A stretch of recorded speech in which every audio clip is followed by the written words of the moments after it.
You fool! Warren is dead.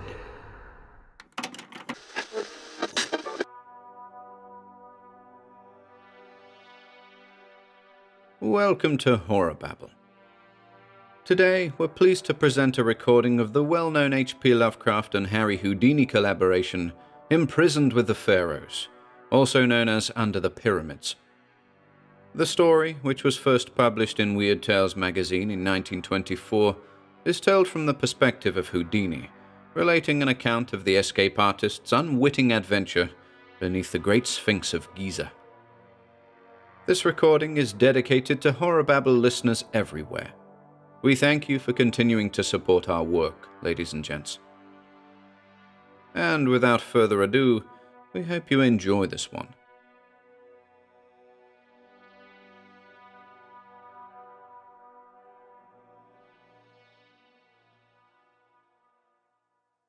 Imprisoned with the Pharaohs by H.P Lovecraft and Harry Houdini.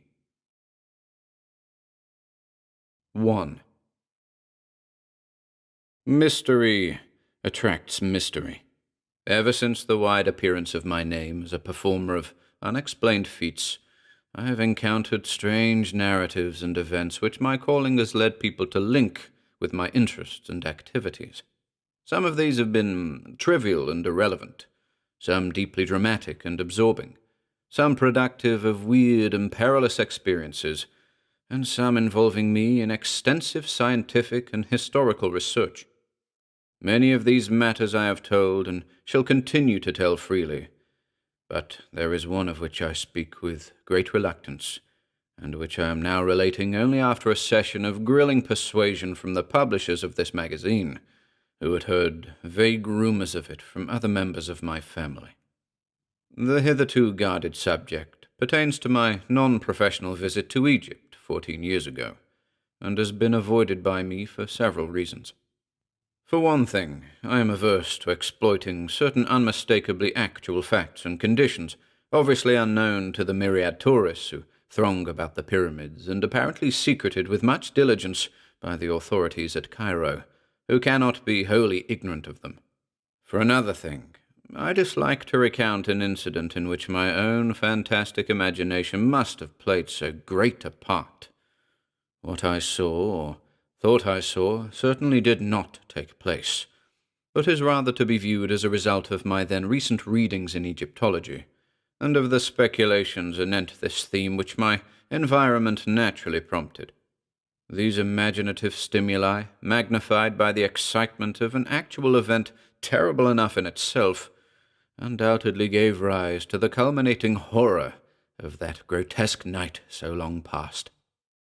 In January 1910, I had finished a professional engagement in England and signed a contract for a tour of Australian theatres. A liberal time being allowed for the trip, I determined to make the most of it in the sort of travel which chiefly interests me. So, accompanied by my wife, I drifted pleasantly down the continent and embarked at Marseille on the P&O steamer Malouin, bound for Port Said. From that point, I proposed to visit the principal historical localities of Lower Egypt before leaving finally for Australia. The voyage was an agreeable one, and enlivened by many of the amusing incidents which befall a magical performer apart from his work.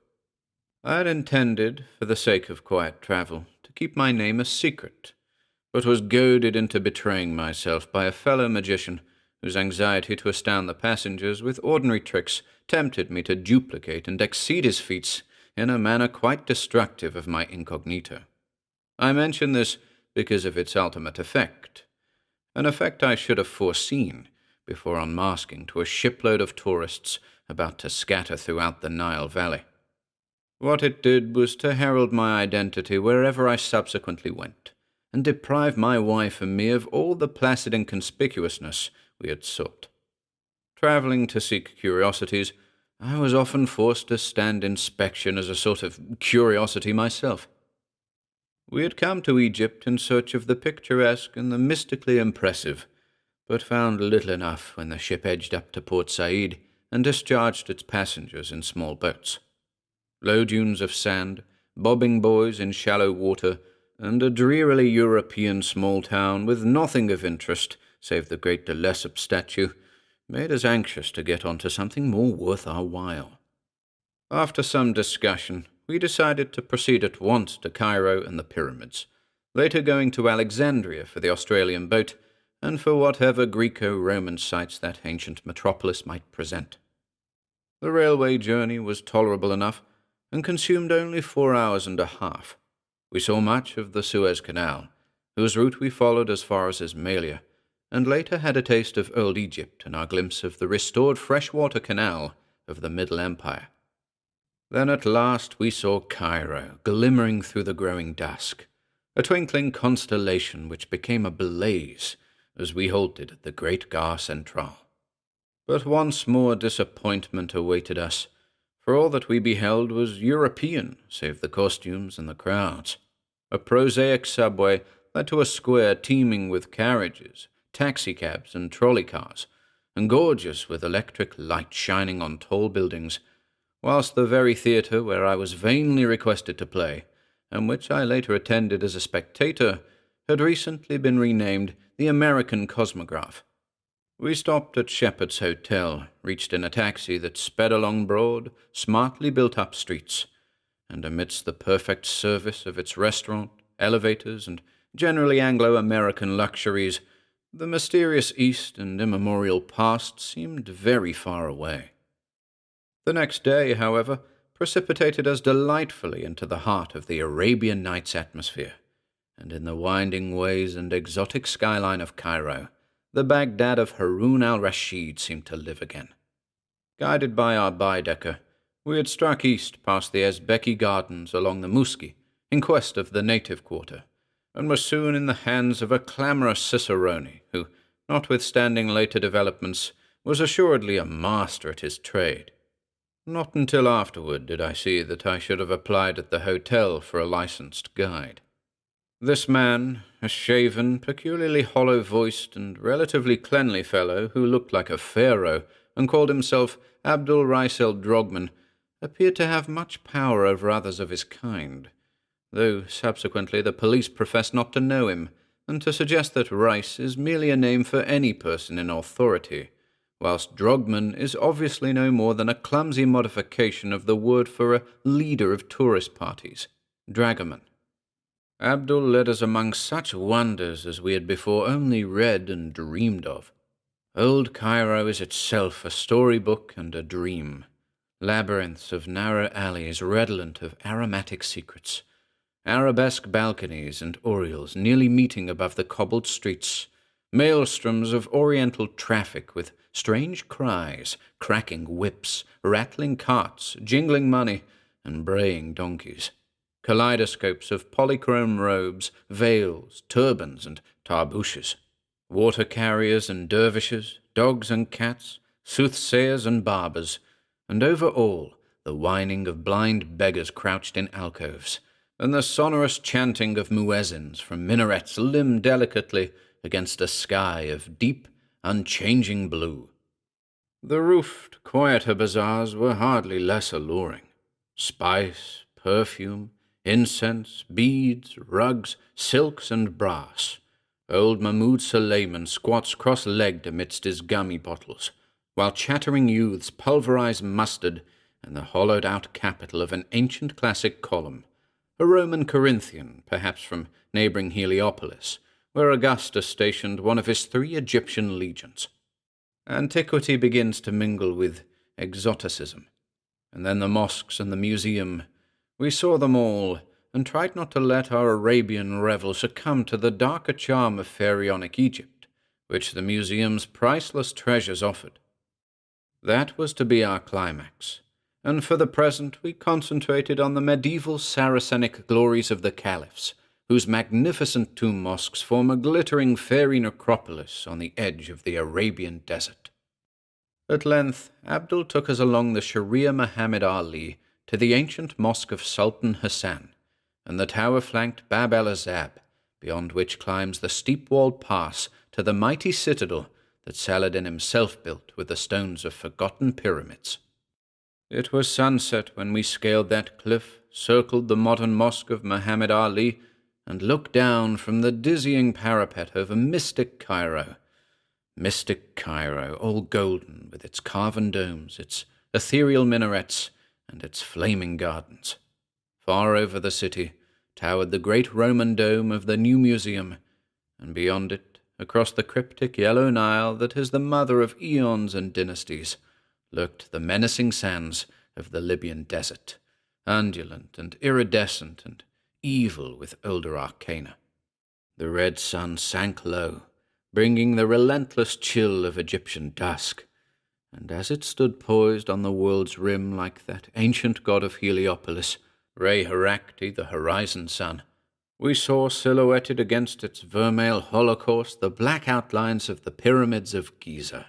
The Paleogean tombs there were hoary with 1,000 years when Tutankhamun mounted his golden throne in distant Thebes. Then we knew that we were done with Saracen Cairo, and that we must taste the deeper mysteries of primal Egypt, the black Chem of Re and Amun, Isis, and Osiris. The next morning we visited the pyramids, riding out in a Victoria across the great Nile Bridge with its bronze lions, the island of Gezira with its massive lebbek trees, and the smaller English bridge to the western shore.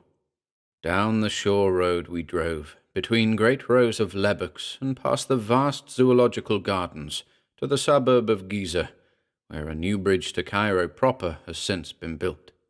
Then, turning inland along the Sharir el-Haram, we crossed a region of glassy canals and shabby native villages, till before us loomed the objects of our quest, cleaving the mists of dawn and forming inverted replicas in the roadside pools.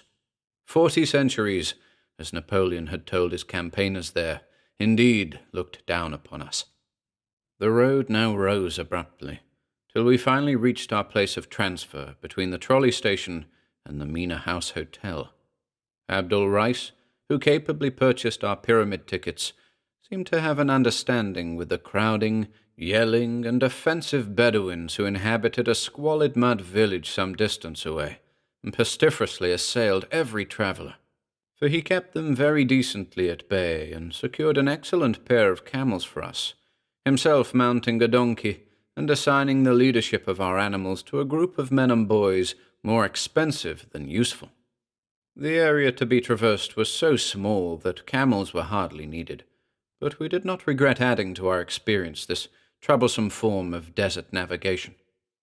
The pyramids stand on a high rock plateau, this group forming next to the northernmost of the series of regal and aristocratic cemeteries built in the neighborhood of the extinct capital Memphis, which lay on the same side of the Nile, somewhat south of Giza, and which flourished between 3400 and 2000 BC.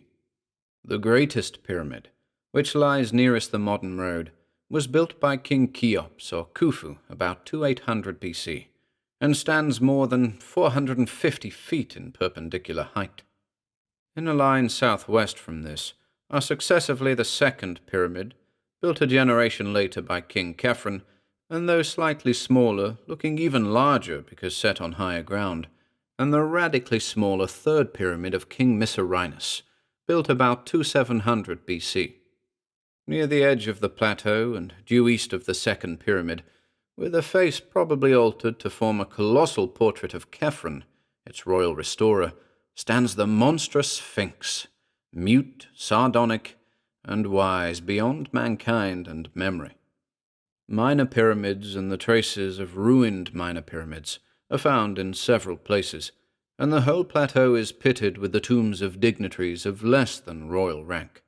These latter were originally marked by mastabas, or stone bench-like structures about the deep burial shafts, as found in other Memphian cemeteries and exemplified by Perneb's tomb in the Metropolitan Museum of New York. At Giza, however, all such visible things have been swept away by time and pillage, and only the rock-hewn shafts, either sand-filled or cleared out by archaeologists, remain to attest their former existence. Connected with each tomb was a chapel, in which priests and relatives offered food and prayer to the hovering Ka, or vital principle of the deceased. The small tombs have their chapels contained in their stone mastabas or superstructures, but the mortuary chapels of the pyramids, where regal pharaohs lay, were separate temples, each to the east of its corresponding pyramid, and connected by a causeway to a massive gate chapel or propylon at the edge of the rock plateau. The gate chapel leading to the second pyramid, nearly buried in the drifting sands, yawns subterraneously southeast of the Sphinx. Persistent tradition dubs it the Temple of the Sphinx, and it may perhaps be rightly called such if the Sphinx indeed represents the second pyramid's builder, Khephren. There are unpleasant tales of the Sphinx before Khephren, but whatever its elder features were, the monarch replaced them with his own that men might look at the colossus without fear. It was in the great gateway temple that the life-size diorite statue of Khephren, now in the Cairo Museum, was found, a statue before which I stood in awe when I beheld it. Whether the whole edifice is now excavated, I am not certain, but in 1910 most of it was below ground, with the entrance heavily barred at night. Germans were in charge of the work, and the war or other things may have stopped them. I would give much, in view of my experience and of certain Bedouin whisperings, discredited or unknown in Cairo, to know what has developed in connection with a certain well in a transverse gallery where statues of the pharaoh were found in curious juxtaposition to the statues of baboons. The road, as we traversed it on our camels that morning, curved sharply past the wooden police quarters, post office, drugstore, and shops on the left, and plunged south and east in a complete bend that scaled the rock plateau and brought us face to face with the desert under the lee of the Great Pyramid. Past Cyclopean masonry we rode, rounding the eastern face and looking down ahead into a valley of minor pyramids beyond which the eternal Nile glistened to the east and the eternal desert shimmered to the west. Very close loomed the three major pyramids, the greatest devoid of outer casing and showing its bulk of great stones, but the others retaining here and there the neatly fitted covering which had made them smooth and finished in their day. Presently we descended toward the Sphinx, and sat silent beneath the spell of those terrible unseeing eyes. On the vast stone breast we faintly discerned the emblem of Re Herakti, for whose image the Sphinx was mistaken in a late dynasty, and though sand covered the tablet between the great paws, we recalled what Thutmosis IV inscribed thereon, and the dream he had when a prince. It was then that the smile of the Sphinx vaguely displeased us, and made us wonder about the legends of subterranean passages beneath the monstrous creature, leading down, down, to depths none might dare hint at, depths connected with mysteries older than the dynastic Egypt we excavate, and having a sinister relation to the persistence of abnormal, animal-headed gods in the ancient Nilotic pantheon. Then, too, it was, I asked myself, an idle question, whose hideous significance was not to appear for many an hour. Other tourists now began to overtake us, and we moved on to the sand-choked Temple of the Sphinx, 50 yards to the southeast, which I have previously mentioned as the great gate of the causeway to the second pyramid's mortuary chapel on the plateau. Most of it was still underground, and although we dismounted and descended through a modern passageway to its alabaster corridor and pillared hall, I felt that Abdul and the local German attendant had not shown us all there was to see. After this, we made the conventional circuit of the pyramid plateau, examining the second pyramid and the peculiar ruins of its mortuary chapel to the east, the third pyramid and its miniature southern satellites and ruined eastern chapel, the rock tombs and the honeycombings of the 4th and 5th dynasties, and the famous Campbell's tomb, whose shadowy shaft sinks precipitously for 53 feet to a sinister sarcophagus, which one of our camel drivers divested of the cumbering sand after a vertiginous descent by rope.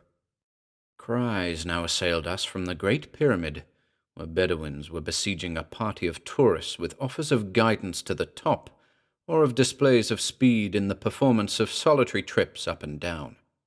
7 minutes is said to be the record for such an ascent and descent, but many lusty sheikhs and sons of sheikhs assured us they could cut it to 5 if given the requisite impetus of liberal baksheesh.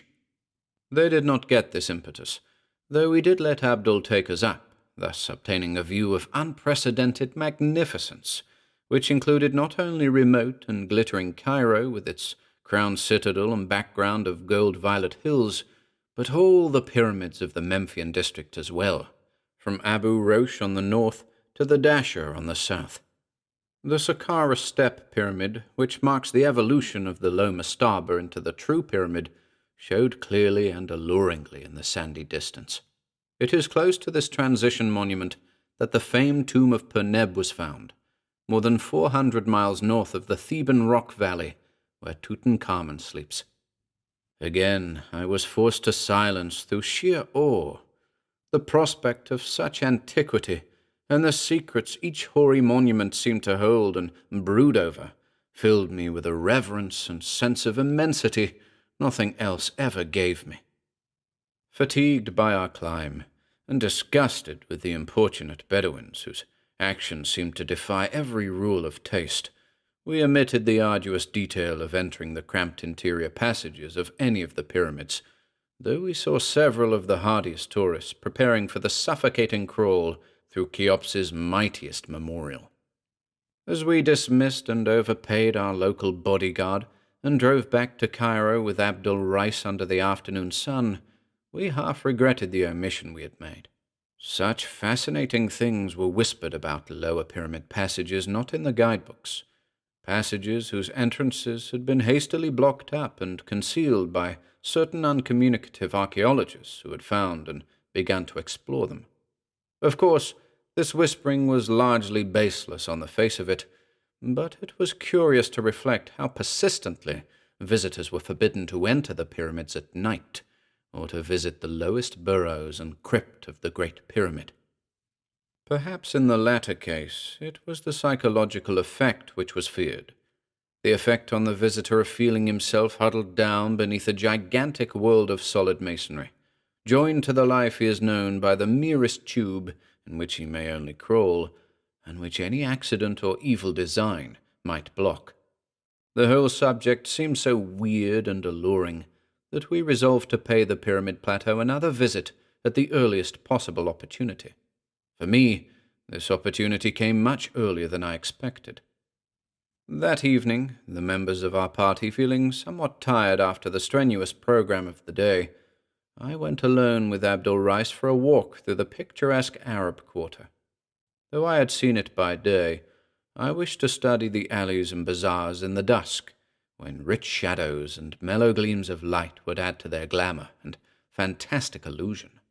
The native crowds were thinning, but were still very noisy and numerous when we came upon a knot of revelling Bedouins in the Souk Ana Hassin, or Bazaar of the Coppersmiths. Their apparent leader, an insolent youth with heavy features and saucily cocked tabouche, took some notice of us, and evidently recognized, with no great friendliness, my competent but admittedly supercilious and sneeringly disposed guide.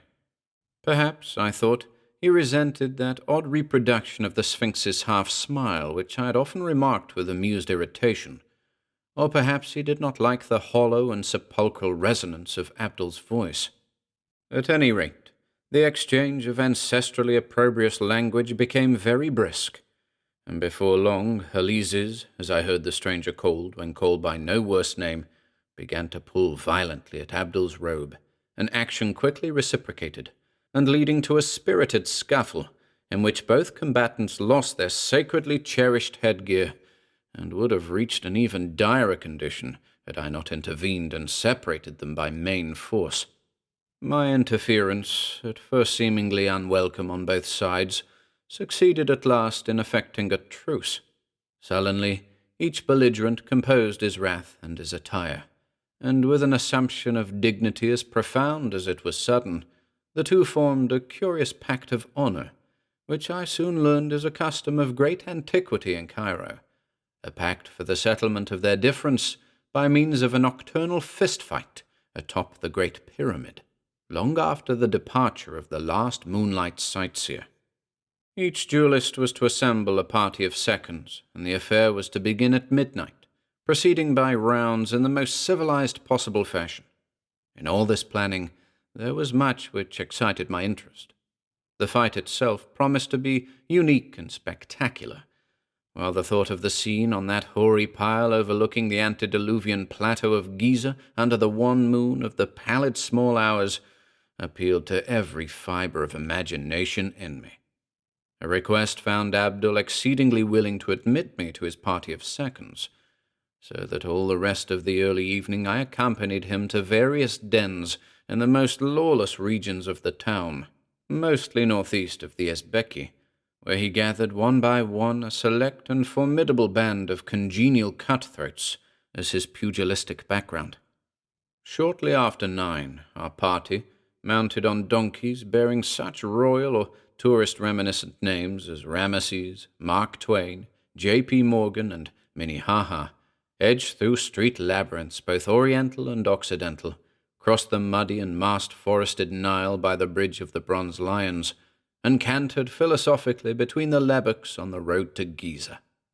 Slightly over 2 hours were consumed by the trip, toward the end of which we passed the last of the returning tourists, saluted the last inbound trolley car, and were alone with the night and the past and the spectral moon.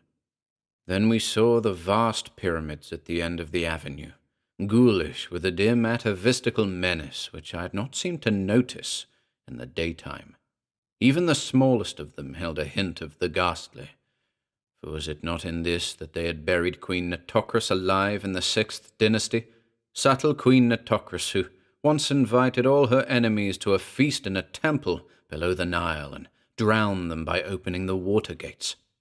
I recalled that the Arabs whisper things about Nitocris and shun the third pyramid at certain phases of the moon. It must have been over her that Thomas More was brooding when he wrote a thing muttered about by Memphian boatmen. The subterranean nymph that dwells mid sunless gems and glories hid, the lady of the pyramid. Early as we were, Elyses and his party were ahead of us, for we saw their donkeys outlined against the desert plateau at Kafr el-Haram, toward which squalid Arab settlement close to the Sphinx we had diverged instead of following the regular road to the Mina house, where some of the sleepy, inefficient police might have observed and halted us. Here, where filthy Bedouins stabled camels and donkeys in the rock tombs of Khephrun's courtiers, we were led up the rocks and over the sand to the Great Pyramid, up whose time-worn sides the Arabs swarmed eagerly, Abdul Rice offering me the assistance I did not need.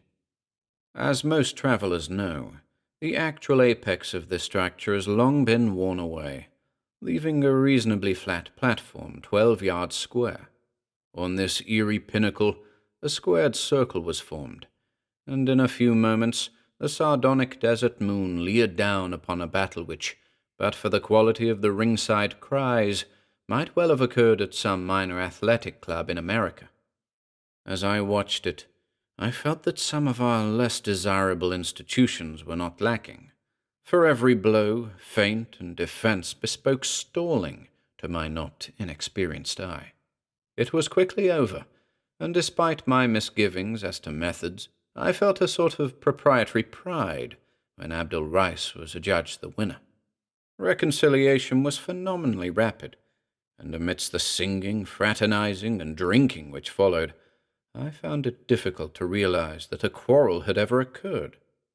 Oddly enough, I myself seemed to be more of a center of notice than the antagonists, and from my smattering of Arabic I judged that they were discussing my professional performances and escapes from every sort of manacle and confinement, in a manner which indicated not only a surprising knowledge of me, but a distinct hostility and skepticism concerning my feats of escape. It gradually dawned on me that the elder magic of Egypt did not depart without leaving traces, and that fragments of a strange, secret lore and priestly cult practices have survived surreptitiously amongst the Falahin to such an extent that the prowess of a strange Hawi or magician is resented and disputed. I thought of how much my hollow-voiced guide Abdul Rice looked like an old Egyptian priest or pharaoh or smiling sphinx, and wondered. Suddenly, something happened which in a flash proved the correctness of my reflections, and made me curse the denseness whereby I had accepted this night's events as other than the empty and malicious frame-up they now showed themselves to be. Without warning, and doubtless in answer to some subtle sign from Abdul, the entire band of Bedouins precipitated itself upon me, and having produced heavy ropes, soon had me bound as securely as I was ever bound in the course of my life, either on the stage or off. I struggled at first, but soon saw that one man could make no headway against a band of over 20 sinewy barbarians. My hands were tied behind my back, my knees bent to their fullest extent, and my wrists and ankles stoutly linked together with unyielding cords. A stifling gag was forced into my mouth, and a blindfold fastened tightly over my eyes. Then, as the Arabs bore me aloft on their shoulders and began a jouncing descent of the pyramid, I heard the taunts of my late guide Abdul, who mocked and jeered delightedly in his hollow voice, and assured me that I was soon to have my magic powers put to a supreme test, which would quickly remove any egotism I might have gained through triumphing over all the tests offered by America and Europe. Egypt, he reminded me, is very old, and full of inner mysteries and antique powers not even conceivable to the experts of today, whose devices had so uniformly failed to entrap me. How far or in what direction I was carried I cannot tell, for the circumstances were all against the formation of any accurate judgment. I know, however, that it could not have been a great distance, since my bearers at no point hastened beyond a walk, yet kept me aloft a surprisingly short time. It is this perplexing brevity which makes me feel almost like shuddering whenever I think of Giza and its plateau, for one is oppressed by hints of the closeness to everyday tourist routes of what existed then and must exist still. The evil abnormality I speak of did not become manifest at first. Setting me down on a surface which I recognized as sand rather than rock, my captors passed a rope around my chest and dragged me a few feet to a ragged opening in the ground, into which they presently lowered me with much rough handling. For apparent eons I bumped against the stony, irregular sides of a narrow-hewn well, which I took to be one of the numerous burial shafts of the plateau, until the prodigious, almost incredible depth of it robbed me of all basis of conjecture. The horror of the experience deepened with every dragging second. That any descent through the sheer solid rock could be so vast without reaching the core of the planet itself, or that any rope made by man could be so long as to dangle me in these unholy and seemingly fathomless profundities of nether earth, were beliefs of such grotesqueness that it was easier to doubt my agitated senses than to accept them. Even now I am uncertain, for I know how deceitful the sense of time becomes when one or more of the usual perceptions or conditions of life is removed or distorted. But I am quite sure that I preserved a logical consciousness that far, that at least I did not add any full-grown phantoms of imagination to a picture hideous enough in its reality, and explicable by a type of cerebral illusion vastly short of actual hallucination. All this was not the cause of my first bit of fainting. The shocking ordeal was cumulative, and the beginning of the later terrors was a very perceptible increase in my rate of descent. They were paying out that infinitely long rope very swiftly now, and I scraped cruelly against the rough and constricted sides of the shaft as I shot madly downward. My clothing was in tatters, and I felt the trickle of blood all over, even above the mounting and excruciating pain. My nostrils, too, were assailed by a scarcely definable menace, a creeping odor of damp and staleness curiously unlike anything I had ever smelt before, and having faint overtones of spice and incense that lent an element of mockery. Then the mental cataclysm came. It was horrible, hideous beyond all articulate description, because it was all of the soul, with nothing of detail to describe. It was the ecstasy of nightmare and the summation of the fiendish. The suddenness of it was apocalyptic and demoniac. One moment I was plunging agonizingly down that narrow well of million-toothed torture, yet the next moment I was soaring on bat wings in the gulfs of hell, swinging free and swoopingly through illimitable miles of boundless, musty space, rising dizzily to measureless pinnacles of chilling ether, then diving gaspingly to sucking nadirs of ravenous, nauseous lower vacua. Thank God for the mercy that shut out in oblivion those clawing furies of consciousness which half unhinged my faculties and tore harpy-like at my spirit. That one respite, short as it was, gave me the strength and sanity to endure those still greater sublimations of cosmic panic that lurked and gibbered on the road ahead.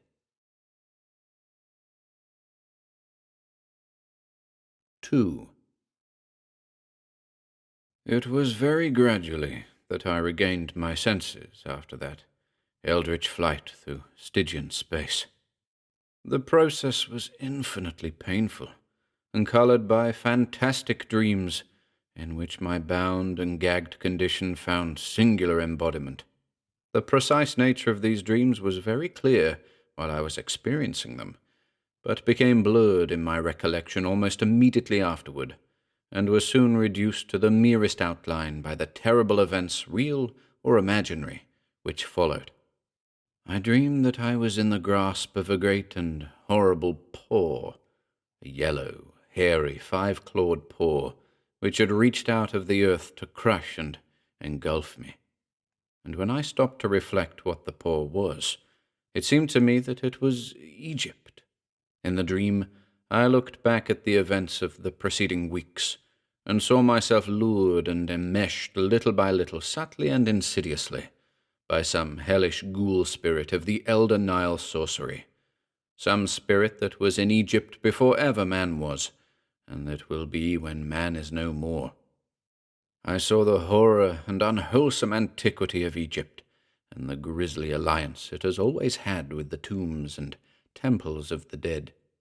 I saw phantom processions of priests with the heads of bulls, falcons, cats, and ibises, phantom processions marching interminably through subterraneous labyrinths and avenues of titanic propylaea beside which a man is as a fly, and offering unnameable sacrifices to indescribable gods. Stone colossi marched in endless night and drove herds of grinning androsphinxes down to the shores of illimitable stagnant rivers of pitch. And behind it all, I saw the ineffable malignity of primordial necromancy, black and amorphous, and fumbling greedily after me in the darkness to choke out the spirit that had dared to mock it by emulation. In my sleeping brain there took shape a melodrama of sinister hatred and pursuit, and I saw the black soul of Egypt singling me out and calling me in inaudible whispers, calling and luring me, leading me on with the glitter and glamour of a Saracenic surface, but ever pulling me down to the age-mad catacombs and horrors of its dead and abysmal pharaonic heart. Then the dream faces took on human resemblances, and I saw my guide Abdul Rais in the robes of a king, with the sneer of the Sphinx on his features, and I knew that those features were the features of Khephren the Great, who raised the second pyramid, carved over the Sphinx's face in the likeness of his own, and built that titanic gateway temple, whose myriad corridors the archaeologists think they have dug out of the cryptical sand and the uninformative rock. And I looked at the long, lean, rigid hand of Khephren, the long, lean, rigid hand as I had seen it on the diorite statue in the Cairo Museum, the statue they had found in the terrible Gateway Temple, and wondered that I had not shrieked when I saw it on Abdul Rais. That hand! It was hideously cold, and it was crushing me. It was the cold and cramping of the sarcophagus, the chill and constriction of unrememberable Egypt. It was knighted necropolitan Egypt itself, that yellow paw, and they whisper such things of Kefren. But at this juncture I began to awake, or at least to assume a condition less completely that of sleep than the one just preceding. I recalled the fight atop the pyramid, the treacherous Bedouins and their attack, my frightful descent by rope through endless rock depths, and my mad swinging and plunging in a chill void redolent of aromatic putrescence. I perceived that I now lay on a damp rock floor, and that my bonds were still biting into me with unloosened force. It was very cold, and I seemed to detect a faint current of noisome air sweeping across me. The cuts and bruises I had received from the jagged sides of the rock shaft were paining me woefully, their soreness enhanced to a stinging or burning acuteness by some pungent quality in the faint draught, and the mere act of rolling over was enough to set my whole frame throbbing with untold agony. As I turned, I felt a tug from above, and concluded that the rope whereby I was lowered still reached to the surface. Whether or not the Arabs still held it, I had no idea, nor had I any idea how far within the earth I was. I knew that the darkness around me was wholly or nearly total, since no ray of moonlight penetrated my blindfold. But I did not trust my senses enough to accept as evidence of extreme depth the sensation of vast duration which had characterized my descent. Knowing at least that I was in a space of considerable extent reached from the surface directly above by an opening in the rock, I doubtfully conjectured that my prison was perhaps the buried gateway chapel of old Kefren, the temple of the Sphinx, perhaps some inner corridor which the guides had not shown me during my morning visit, and from which I might easily escape if I could find my way to the barred entrance. It would be a labyrinthine wandering, but no worse than others out of which I had in the past found my way.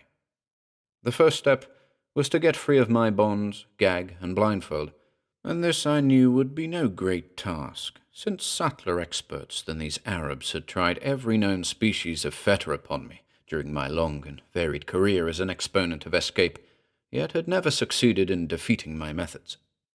Then it occurred to me that the Arabs might be ready to meet and attack me at the entrance upon any evidence of my probable escape from the binding cords, as would be furnished by any decided agitation of the rope which they probably held. This, of course, was taking for granted that my place of confinement was indeed Kefren's Temple of the Sphinx. The direct opening in the roof, wherever it might lurk, could not be beyond easy reach of the ordinary modern entrance near the Sphinx, if in truth it were any great distance at all on the surface, since the total area known to visitors is not at all enormous. I had not noticed any such opening during my daytime pilgrimage, but knew that these things are easily overlooked amidst the drifting sands. Thinking these matters over as I lay bent and bound on the rock floor, I nearly forgot the horrors of the abysmal descent and cavernous swinging which had so lately reduced me to a coma. My present thought was only to outwit the Arabs, and I accordingly determined to work myself free as quickly as possible, avoiding any tug on the descending line which might betray an effective or even problematical attempt at freedom. This, however, was more easily determined than effected. A few preliminary trials made it clear that little could be accomplished without considerable motion, and it did not surprise me when, after one especially energetic struggle, I began to feel the coils of falling rope as they piled up about me and upon me. Obviously, I thought, the Bedouins had felt my movements and released their end of the rope, hastening, no doubt, to the temple's true entrance to lie murderously in wait for me. The prospect was not pleasing, but I had faced worse in my time without flinching, and would not flinch now. At present I must first of all free myself of bonds, then trust to ingenuity to escape from the temple unharmed. It is curious how implicitly I had come to believe myself in the old temple of Kefren beside the Sphinx, only a short distance below the ground.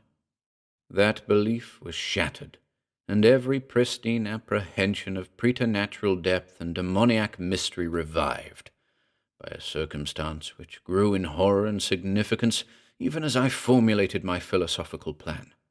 I have said that the falling rope was piling up about and upon me. Now I saw that it was continuing to pile, as no rope of normal length could possibly do. It gained in momentum and became an avalanche of hemp, accumulating mountainously on the floor, and half burying me beneath its swiftly multiplying coils. Soon I was completely engulfed and gasping for breath as the increasing convulsions submerged and stifled me. My senses tottered again, and I vainly tried to fight off a menace desperate and ineluctable. It was not merely that I was tortured beyond human endurance, not merely that life and breath seemed to be crushed slowly out of me. It was the knowledge of what those unnatural lengths of rope implied, and the consciousness of what unknown and incalculable gulfs of inner earth must at this moment be surrounding me. My endless descent and swinging flight through goblin space, then, must have been real, and even now I must be lying helpless in some nameless cavern world toward the core of the planet. Such a sudden confirmation of ultimate horror was insupportable, and a second time I lapsed into merciful oblivion. When I say oblivion, I do not imply that I was free from dreams.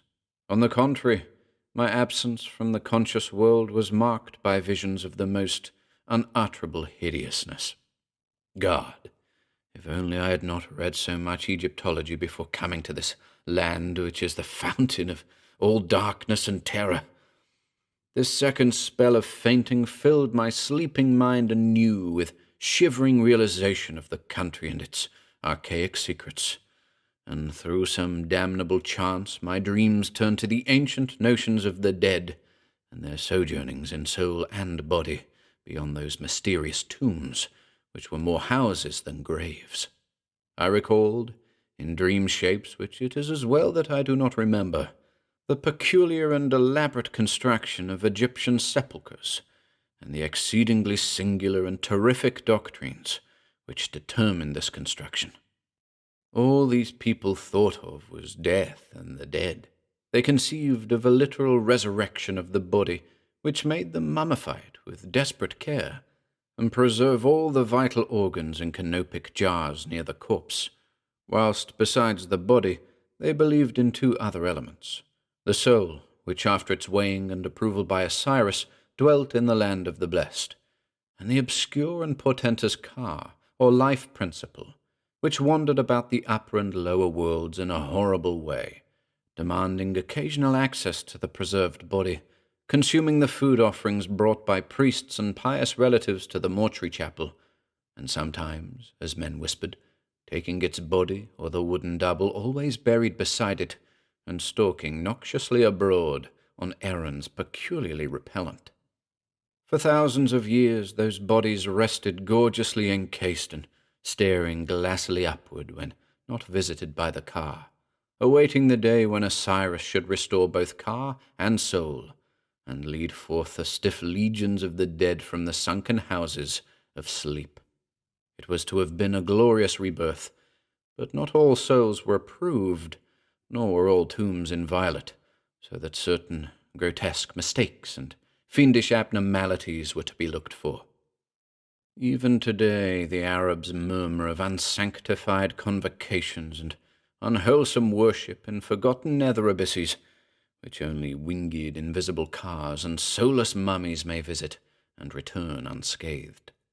Perhaps the most leeringly blood-congealing legends are those which relate to certain perverse products of decadent priestcraft, composite mummies made by the artificial union of human trunks and limbs with the heads of animals in imitation of the elder gods. At all stages of history, the sacred animals were mummified, so that consecrated bulls, cats, ibises, crocodiles, and the like might return some day to greater glory. But only in the decadence did they mix the human and animal in the same mummy, only in the decadence, when they did not understand the rights and prerogatives of the Ka and the soul. What happened to those composite mummies is not told of, at least publicly, and it is certain that no Egyptologist ever found one. The whispers of Arabs are very wild, and cannot be relied upon. They even hint that old Khephren, he of the Sphinx, the second pyramid, and the yawning gateway temple, lives far underground, wedded to the ghoul queen Nitocris, and ruling over the mummies that are neither of man nor of beast. It was of these, of Khephren and his consort and his strange armies of the hybrid dead, that I dreamed, and that is why I am glad the exact dream shapes have faded from my memory. My most horrible vision was connected with an idle question I'd asked myself the day before when looking at the great carven riddle of the desert, and wondering with what unknown depths the temple so close to it might be secretly connected. That question, so innocent and whimsical then, assumed in my dream a meaning of frenetic and hysterical madness. What huge and loathsome abnormality was the Sphinx originally carven to represent? My second awakening, if awakening it was, is a memory of stark hideousness which nothing else in my life, save one thing which came after, can parallel, and that life has been full and adventurous beyond most men's. Remember that I had lost consciousness whilst buried beneath a cascade of falling rope whose immensity revealed the cataclysmic depth of my present position. Now, as perception returned, I felt the entire weight gone, and realized upon rolling over that although I was still tied, gagged, and blindfolded, some agency had removed completely the suffocating hempen landslide which had overwhelmed me. The significance of this condition, of course, came to me only gradually, but even so I think it would have brought unconsciousness again, had I not by this time reached such a state of emotional exhaustion that no new horror could make much difference. I was alone.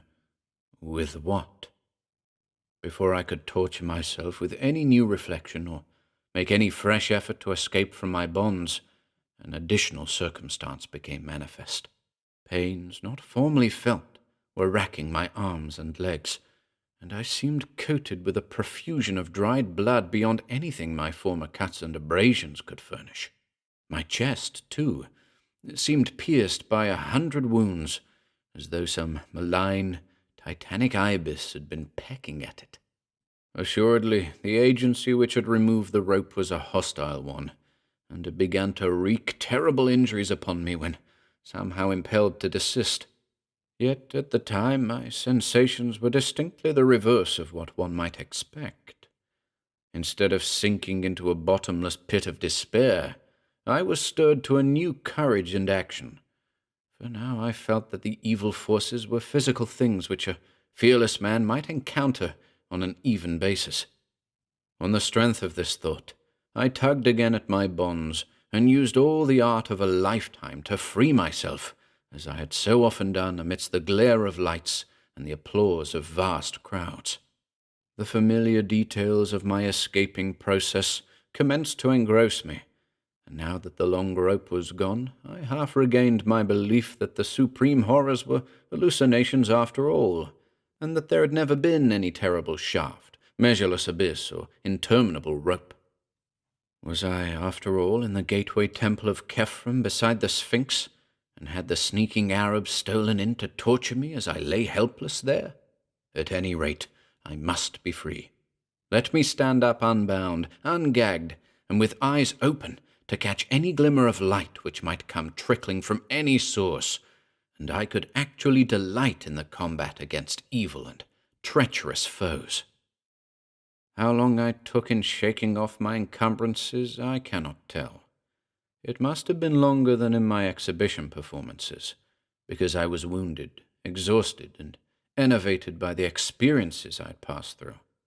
When I was finally free, and taking deep breaths of a chill, damp, evilly spiced air all the more horrible when encountered without the screen of gag and blindfold edges, I found that I was too cramped and fatigued to move at once. There I lay, trying to stretch a frame bent and mangled for an indefinite period, and straining my eyes to catch a glimpse of some ray of light which would give a hint as to my position. By degrees my strength and flexibility returned, but my eyes beheld nothing. As I staggered to my feet, I peered diligently in every direction, yet met only an ebony blackness, as great as that I had known when blindfolded. I tried my legs, blood-encrusted beneath my shredded trousers, and found that I could walk, yet could not decide in what direction to go. Obviously, I ought not to walk at random, and perhaps retreat directly from the entrance I sought. So I paused to note the direction of the cold, fetid, natron-scented air current, which I had never ceased to feel. Accepting the point of its source as the possible entrance to the abyss, I strove to keep track of this landmark, and to walk consistently toward it. I had had a matchbox with me, and even a small electric flashlight, but of course the pockets of my tossed and tattered clothing were long since emptied of all heavy articles. As I walked cautiously in the blackness, the draught grew stronger and more offensive, till at length I could regard it as nothing less than a tangible stream of detestable vapor pouring out of some aperture like the smoke of the genie from the fisherman's jar in the Eastern tale. The East, Egypt. Truly, this dark cradle of civilization was ever the wellspring of horrors and marvels unspeakable. The more I reflected on the nature of this cavern wind, the greater my sense of disquiet became. For although despite its odor I had sought its source as at least an indirect clue to the outer world, I now saw plainly that this foul emanation could have no admixture or connection whatsoever with the clean air of the Libyan desert, but must be essentially a thing vomited from sinister gulfs still lower down. I had, then, been walking in the wrong direction. After a moment's reflection, I decided not to retrace my steps. Away from the draught, I would have no landmarks, for the roughly level rock floor was devoid of distinctive configurations. If, however, I followed up the strange current, I would undoubtedly arrive at an aperture of some sort, from whose gate I could perhaps work round the walls to the opposite side of this cyclopean and otherwise unnavigable hall. That I might fail, I well realized. I saw that this was no part of Khephren gateway temple which tourists know, and it struck me that this particular hall might be unknown even to archaeologists, and merely stumbled upon by the inquisitive and malignant Arabs who had imprisoned me. If so, was there any present gate of escape to the known parts, or to the outer air? What evidence, indeed, did I now possess that this was the gateway temple at all? For a moment, all my wildest speculations rushed back upon me, and I thought of that vivid melange of impressions, descent, suspension in space, the rope, my wounds, and the dreams that were frankly dreams. Was this the end of life for me? Or indeed, would it be merciful if this moment were the end? I could answer none of my own questions, but merely kept on till fate, for a third time, reduced me to oblivion. This time there were no dreams, for the suddenness of the incident shocked me out of all thought, either conscious or subconscious. Tripping on an unexpected descending step at a point where the offensive draught became strong enough to offer an actual physical resistance, I was precipitated headlong down a black flight of huge stone stairs into a gulf of hideousness unrelieved. That I ever breathed again is a tribute to the inherent vitality of the healthy human organism. Often I look back to that night and feel a touch of actual humor in those repeated lapses of consciousness, lapses whose succession reminded me at the time of nothing more than the crude cinema melodramas of that period.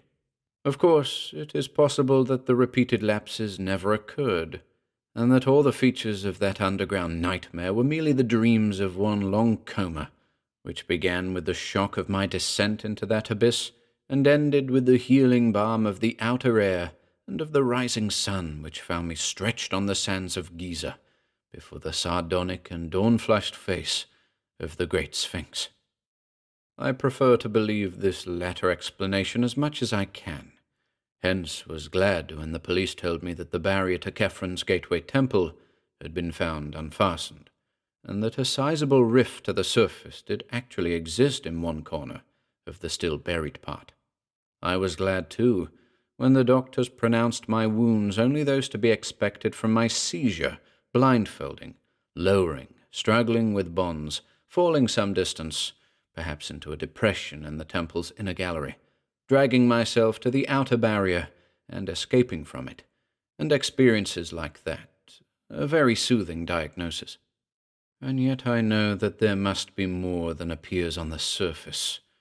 That extreme descent is too vivid a memory to be dismissed, and it is odd that no one has ever been able to find a man answering the description of my guide, Abdul Raisel Drogman, the tomb-throated guide who looked and smiled like King Khephren. I have digressed from my connected narrative, perhaps in the vain hope of evading the telling of that final incident, that incident which of all is most certainly an hallucination. But I promise to relate it, and do not break promises. When I recovered, or seemed to recover, my senses after that fall down the black stone stairs, I was quite as alone and in darkness as before. The windy stench, bad enough before, was now fiendish, yet I had acquired enough familiarity by this time to bear it stoically. Dazedly, I began to crawl away from the place whence the putrid wind came, and with my bleeding hands felt the colossal blocks of a mighty pavement. Once my head struck against a hard object, and when I felt of it, I learned that it was the base of a column of unbelievable immensity, whose surface was covered with gigantic chiseled hieroglyphics, very perceptible to my touch.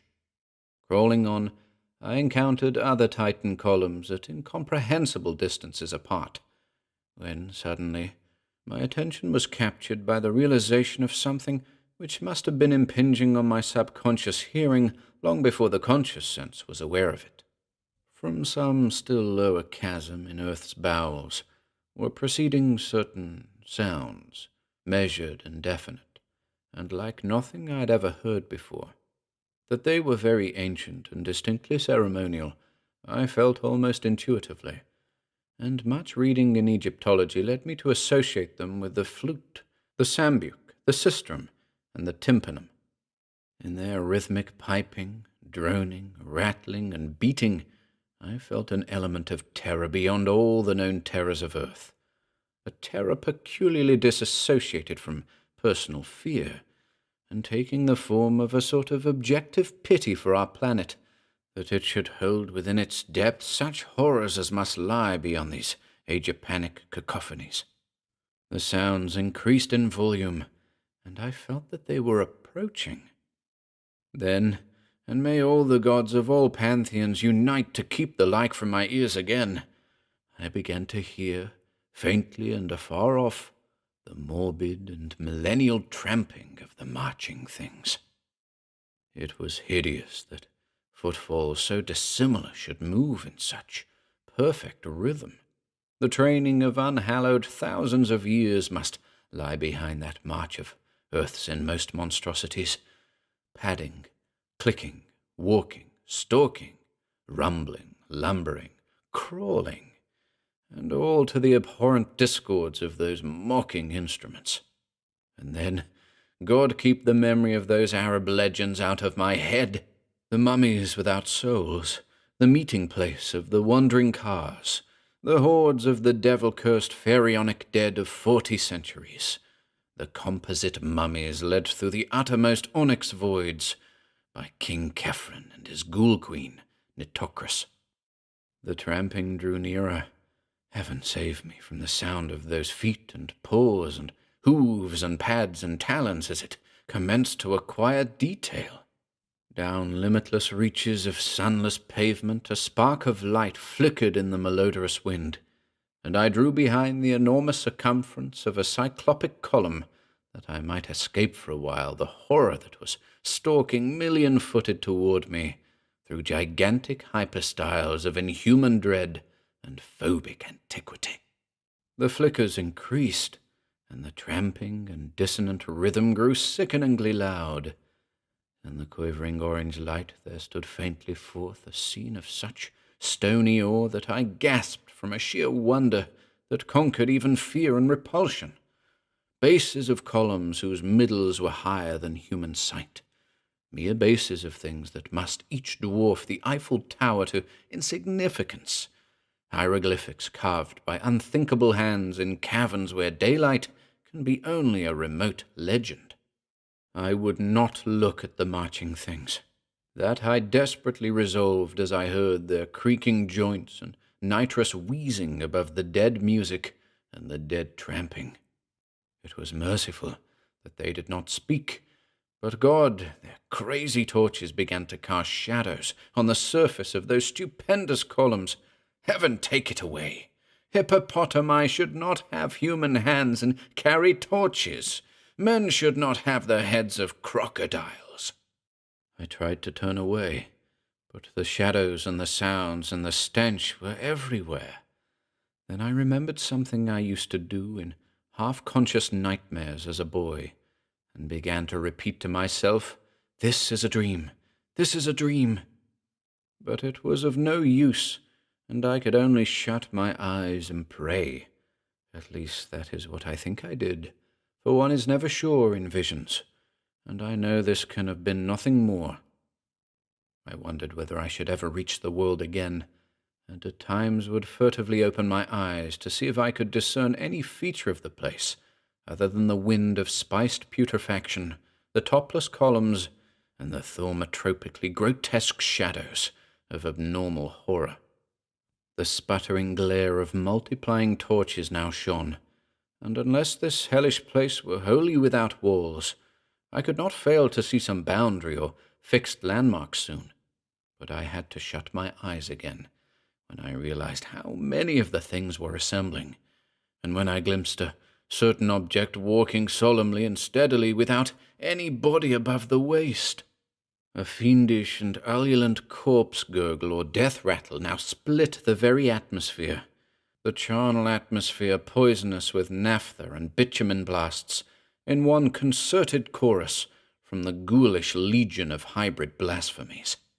My eyes, perversely shaken open, gazed for an instant upon a sight which no human creature could even imagine without panic fear and physical exhaustion.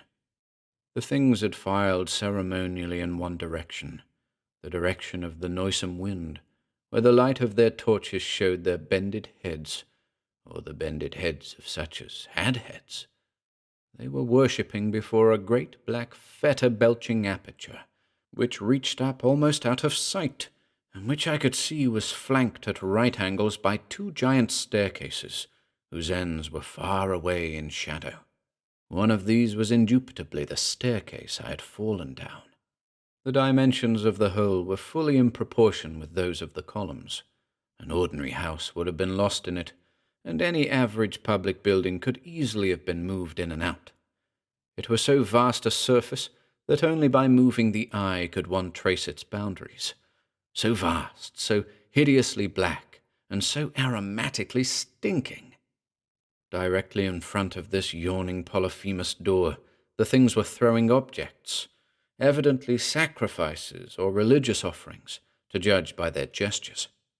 Khephren was their leader, sneering King Khephren, or the guide Abdul Rice, crowned with a golden skent, and intoning endless formulae with the hollow voice of the dead. By his side knelt beautiful Queen Nitocris, whom I saw in profile for a moment, noting that the right half of her face was eaten away by rats or other ghouls. And I shut my eyes again when I saw what objects were being thrown as offerings to the fetid aperture or its possible local deity. It occurred to me that, judging from the elaborateness of this worship, the concealed deity must be one of considerable importance. Was it Osiris or Isis, Horus or Anubis, or some vast unknown god of the dead, still more central and supreme? There is a legend that terrible altars and colossi were reared to an unknown one before ever the known gods were worshipped. And now, as I steeled myself to watch the rapt and sepulchral adorations of those nameless things, a thought of escape flashed upon me. The hall was dim, and the columns heavy with shadow. With every creature of that nightmare throng absorbed in shocking raptures, it might be barely possible for me to creep past to the faraway end of one of the staircases and ascend unseen, trusting to fate and skill to deliver me from the upper reaches. Where I was, I neither knew nor seriously reflected upon, and for a moment it struck me as amusing to plan a serious escape from that which I knew to be a dream. Was I in some hidden and unsuspected lower realm of Khephren gateway temple, that temple which generations have persistently called the Temple of the Sphinx? I could not conjecture, but I resolved to ascend to life and consciousness, if wit and muscle could carry me. Wriggling flat on my stomach, I began the anxious journey toward the foot of the left-hand staircase, which seemed the more accessible of the two. I cannot describe the incidents and sensations of that crawl, but they may be guessed when one reflects on what I had to watch steadily in that malign, wind-blown torchlight in order to avoid detection. The bottom of the staircase was, as I have said, far away in shadow, as it had to be to rise without a bend to the dizzy parapeted landing above the titanic aperture. This placed the last stages of my crawl at some distance from the noisome herd, though the spectacle chilled me even when quite remote at my right. At length I succeeded in reaching the steps and began to climb, keeping close to the wall on which I observed decorations of the most hideous sort, and relying for safety on the absorbed, ecstatic interest with which the monstrosities watched the foul-breezed aperture and the impious objects of nourishment they had flung on the pavement before it. Though the staircase was huge and steep, fashioned of vast porphyry blocks as if for the feet of a giant, the ascent seemed virtually interminable. Dread of discovery and the pain which renewed exercise had brought to my wounds combined to make that upward crawl a thing of agonizing memory. I had intended, on reaching the landing, to climb immediately onward along whatever upper staircase might mount from there, stopping for no last look at the carrion abominations that poured and genuflected some 70 or 80 feet below. Yet a sudden repetition of that thunderous corpse-gurgle and death-rattle chorus, coming as I had nearly gained the top of the flight and showing by its ceremonial rhythm that it was not an alarm of my discovery, caused me to pause and peer cautiously over the parapet. The monstrosities were hailing something which had poked itself out of the nauseous aperture to seize the hellish fare proffered. It was something quite ponderous, even as seen from my height, something yellowish and hairy, and endowed with a sort of nervous motion. It was as large, perhaps, as a good-sized hippopotamus, but very curiously shaped. It seemed to have no neck, but 5 separate shaggy heads springing in a row from a roughly cylindrical trunk, the first very small, the second good-sized, the third and fourth equal and largest of all, and the fifth rather small, though not so small as the first. Out of these heads darted curious rigid tentacles which seized ravenously on the excessively great quantities of unmentionable food placed before the aperture. Once in a while, the thing would leap up, and occasionally it would retreat into its den in a very odd manner. Its locomotion was so inexplicable that I stared in fascination, wishing it would emerge further from the cavernous lair beneath me. Then it did emerge. It did emerge, and at the sight I turned and fled into the darkness up the higher staircase that rose behind me, fled unknowingly up incredible steps and ladders and inclined planes to which no human sight or logic guided me, and which I must ever relegate to the world of dreams for want of any confirmation. It must have been a dream, or the dawn would never have found me breathing on the sands of Giza before the sardonic, dawn-flushed face of the Great Sphinx. The Great Sphinx? God, that idle question I asked myself on that sun-blessed morning before. What huge and loathsome abnormality was the Sphinx originally carven to represent? Accursed is the sight, be it in dream or not, that revealed to me the supreme horror, the unknown god of the dead, which licks its colossal chops in the unsuspected abyss, fed hideous morsels by soulless absurdities that should not exist. The five-headed monster that emerged, that five-headed monster as large as a hippopotamus, the five-headed monster, and that of which it is the merest forepaw. But I survived, and I know it was only a dream.